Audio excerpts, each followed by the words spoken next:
The principle of replacement is as follows. Logically equivalent expressions may replace each other within the context of a proof. Unlike the 8 implication rules, replacement rules can be used either for an entire line or a part of a line. The new symbol, which are these 4 dots, is used in all the replacement rules. It means logically equivalent.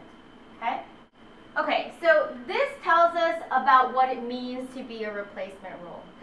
So basically, unlike rules of implication, replacement rules are basically rules that tell you how to replace either an entire statement or a part of that entire statement with a logically equivalent statement.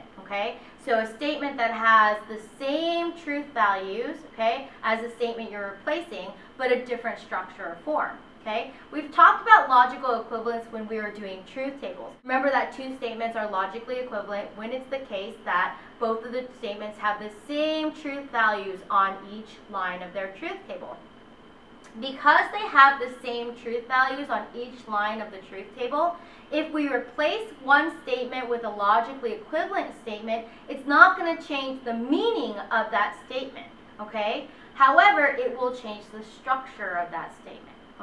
And sometimes what you're going to need to do during a proof is change the structure of that statement so that you can apply other rules in order to derive whatever conclusion you need. So let's look at some replacement rules. Here are 5 replacement rules. You have De Morgan's rule, you have commutation, double negation, association, and distribution. So let me explain how these replacement rules work. De Morgan's rule tells you that if you have a statement where you have a negation on the outside of a parentheses, where inside the parentheses you have a conjunction of 2 statements, and the P and the Q can be either a simple statement or a compound statement, then you can replace this negation of the conjunction with this following statement. And here you have the negation on the inside, next to the P, and then instead of having a conjunction here, you have the wedge, and a negation on the inside next to the Q, So the way that I like to think about De Morgan's to help you kind of remember it is that it allows you to distribute the negation that is outside the parentheses of either a disjunction or a conjunction. It must be the case that what is inside the parentheses is a disjunction or a conjunction, So it allows you to distribute that negation that's outside of the disjunction or conjunction inside, but by doing so, it changes the operator into the other operator. So if it's a conjunction, it will change it to a disjunction, and if it's a disjunction, it will change it to a conjunction. So you distribute this negation inside, and it changes the operator, but you distribute to each of the component parts, and you have something like this, negation P, wedge, negation Q, Same thing if the statement that's inside is a disjunction. When you distribute that negation, it goes inside, changes the operator from this time, disjunction to a conjunction, and then distribute that negation. So then you have something like this. Negation P dot negation Q. But not only is it the case that you can go this way, you can go from a statement that is either a conjunction or a disjunction with a negation on the outside to statements with the negations on the inside. You can also go back this way, and in this case, think of it as pulling the negations out in front of the parentheses, And when you do so, you just go the other way, and when you hit the operator, you change the operator, So you're going to pull that out, change the operator, pull that out, and put the negation on the outside, And so you have something like this then. Negation, negation, P dot Q, P dot Q. Again, here, when you pull this negation out, you're going to pull it out, and you change the operator, and then you pull the negation out, and you put it on the outside. So then you have something like this again. Q, Q, wedge, wedge, P, P, negation. Okay? Okay. Now here is commutation. And the way that commutation works is actually fairly simple. And this should actually be very intuitive to you. So anytime you have a conjunction or a disjunction, so here's a conjunction or a disjunction, okay? You can switch disjuncts, the position of the disjuncts or the position of the conjuncts, okay? So if you have a disjunction like this, then you can switch the disjuncts or you can switch the conjuncts, okay? So that you have something like this. So here you're just flipping the conjuncts or the disjuncts, okay? And you can go back and forth, okay? So you can, if you have something like this, you can flip it into something like this, or if you have something like this, you can flip it to something like this, or you can go from something like this to something like this to this, okay? It makes a lot of sense if you think about it in ordinary language, right? If I have apples and I have oranges, then it's going to be the case that I have oranges and I have apples, okay? This is why commutation works, okay? If I have apples or I have oranges, then it's going to be the case that I have oranges or I have apples, okay? So with conjunction and disjunction, it's okay if you just flip the conjuncts or the disjuncts, okay? However, you cannot do so with the conditional statement, okay? You can actually use commutation also on biconditionals, okay? Okay, so for double negation, it makes intuitive sense in ordinary language why it would be the case that if you have any statement P, you can actually replace that statement with the double negation of that statement. So think about it. If P were the statement, I have apples, okay, then I could replace that statement with, it is not the case that I do not have apples, okay? That's a double negation. It's not the case that I do not have apples, okay? So any statement P, okay, you can replace that statement with the double negation of the statement P, okay? You can also go the other way, okay? So if you have the double negation of a statement P, you can replace that with P, okay? Then here you have association, okay? So the way that the association works is as follows. If you have any statement where you have basically a disjunction that also has a disjunction as its component part, okay? So here we have the disjunction of P wedge Q wedge R, okay? So then inside this disjunction, we have a disjunction as a component part. What you can actually do is change or move the parentheses around, okay? So from this, where you have the parentheses around the Q wedge R, you can move it so that the parentheses surrounds the P wedge Q, okay? So you can go from this here, parentheses here, to parentheses here. However, note, it has to be the case that you have the same logical operator, either disjunction or conjunction inside the parentheses as well as outside the parentheses, okay? So if that's the case, you can go ahead and move the parentheses out. Now, this also should make sense to you intuitively in ordinary language. If I say I have apples and I have oranges, okay, and I have grapes, okay, then it also makes sense to say that I have apples and oranges and grapes, okay? So in ordinary language, it's the case that you can actually move these parentheses around as well. So here in proposition logic, you can do so as well, okay? So you can do that, however, again, only if your logical operators, both inside the parentheses and outside the parentheses, are wedges or dots, okay? Now here we have distribution. And the way that distribution works is as follows. If you have a statement that's a conjunction or a statement that's a disjunction, okay? And inside the conjunction, you have a compound statement that's a disjunction. Or inside the disjunction, you have a compound statement that's a conjunction, okay? Then what you can do is actually distribute, okay, this part of the compound statement, including the logical operator, okay? so this first part of the compound statement, including the logical operator, into the parentheses, okay, such that you end up with something like this, okay? So notice how what's going on here is you have P dot being distributed into the Q, okay? So you end up with P dot Q. And the P dot being distributed into the R, so you have P dot R. And what you maintain then is the disjunctive wedge that's inside the parentheses here, okay? So you go from a conjunction to a disjunction, okay?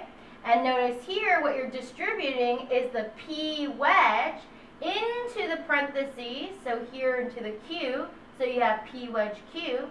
And then you distribute the P and the wedge into the parentheses to the R, so you have P wedge R, and what you maintain is the logical operator that's inside the parentheses.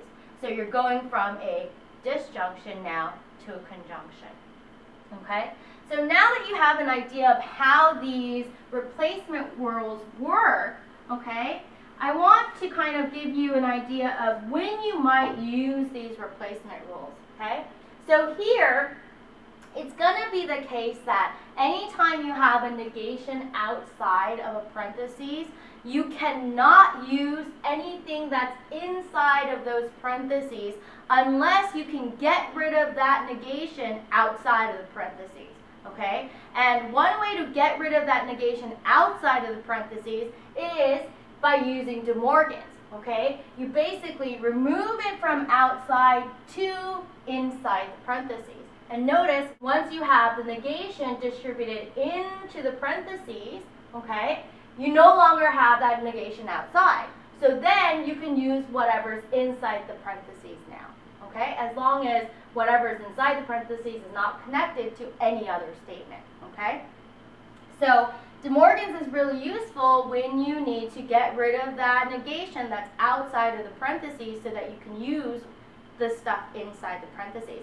However, remember that when you apply De Morgan's, you're going to end up distributing that negation inside the parentheses, okay? So whatever you're going to need that's inside the parentheses, it better be the negation of what's inside that you need, not simply what's inside, okay? Commutation, it should be obvious when you might use commutation. Anytime, for example, when you're using something like simplification or disjunctive syllogism, so that the one that's in the second position appears in the first position, okay? So then, from this, you can go ahead and apply disjunctive syllogism or simplification, okay? When might you use double negation? Well, double negation can be used anytime where you have, okay, double negations and you actually need to get rid of those double negations. So then you can go from the double negation of a statement to that statement itself. Or when you need a negation in front of an already negated statement so that you can end up with the negation of that statement, okay? Okay, associativity, okay, will be helpful in cases where basically you need to move around what's inside the parentheses to get it outside of the parentheses, so that you can use whatever's inside the parentheses, okay? If something is inside the parentheses, if you have statements inside the parentheses, you cannot use them unless you can get them out of the parentheses. So, let's say that you need to do a disjunctive syllogism and you have a statement like this, okay? But what you need to conclude is simply the R, not the Q wedge R, okay? Then what you can do is actually, you can use association to move the parentheses so that the wedge R is outside of the parentheses. And now, if it's the case that you have the negation of P wedge Q, you can, from this, conclude R, okay? Notice how here, if you had not P, you would not be able to conclude R, okay? You would have to conclude what's inside the parentheses, which is Q wedge R, okay? But you should pay attention to changing the parentheses, moving them from side to side, will change, okay, what it is that you'll need as a second premise, okay? Okay. Furthermore, what's kind of cool is that you can use association with commutation to move these statements around here as many different ways as you want, okay? So I can use commutation along with association to move the R here all the way over here to this side here. How would I do that? Well, my first step would be to use association to move the parentheses over to comprise the Q and the wedge R, right? Then I would use commutation, okay, to basically flip the Q and the R together. So I would end up with P wedge R wedge Q, okay? So I go from here to here by using commutation. Then I could use association again to move the parentheses to comprise P wedge R with wedge Q on the outside, okay? And then after doing that, I can use commutation again to flip the P and the R. So then I can use commutation to go from this to R wedge P, okay? Then wedge Q. And then finally, I can use association again so that I could put R wedge on the outside of the parentheses of P wedge Q. Okay? So notice how by simply using association and commutation, I was able to move the R around so that eventually it was on the outside in the first position of the disjunction. Okay? Finally, you have distribution, okay? So distribution is very useful, especially in the case where you need something like a disjunction, okay? That is composed of these parts, the P and the Q, or the P and the R, okay? And you only have a statement like this, okay? P wedge Q and R.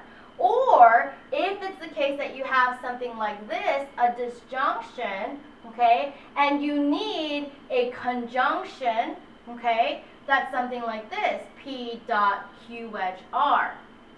Now, when might you need something like this?